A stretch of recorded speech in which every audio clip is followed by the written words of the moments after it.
Hello, everybody. I just left I call it the tribute site for the Thousand Oaks borderline shooting event. And actually, I'm driving. Oops, there goes my phone. I'm driving on the on-ramp, and just to my right is the borderline. I should have been videotaped that. I'll do it another time. They got a unmarked cop blocking the area right there. Make sure nobody stops. Anyway, I had some interesting conversations with people there. One was a guy from the Billy Graham ministry, a chaplain, and they're there for good cause on the surface, of course, to help the grieving people, and that's cool. I also noticed that there's almost more Route 91 people there than there are seemingly of people from Thousand Oaks. I'm not gonna say more, but I'm recognizing that it's interesting to see that Route 91 has such a presence there. I took video of everything. I got pictures. What they did is they provided the crosses and the tributes to put all the names of the victims, which is awesome.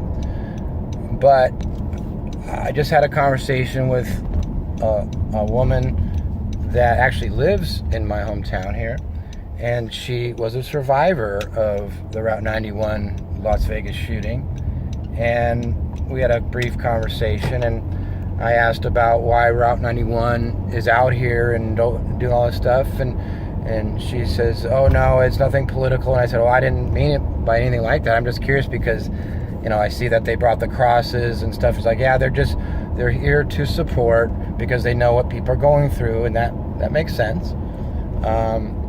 So I asked her what she thought about what happened in Vegas, and she immediately got a defensive posture and started saying, I tell you what happened. It was one guy shooting everybody.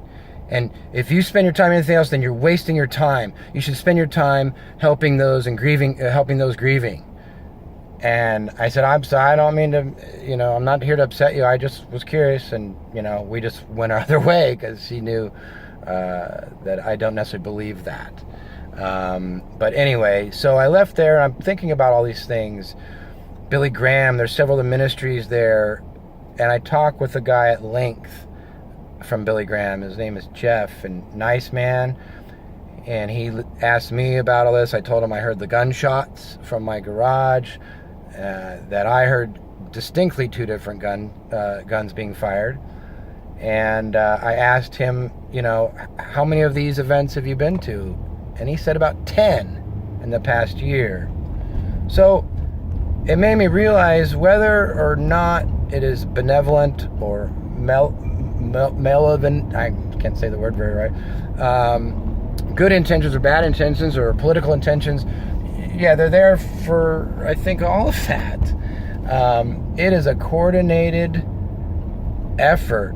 That's what's going on with the Billy Graham ministries and whatnot, and the Vegas Strong thing.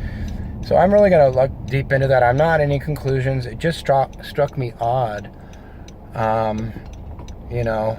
about this stuff. That guy from Billy Graham asked me about all this stuff. We got deep into Vegas. We got deep into 9/11. We got deep into all this stuff, and he asked me why all this stuff, and I told him why.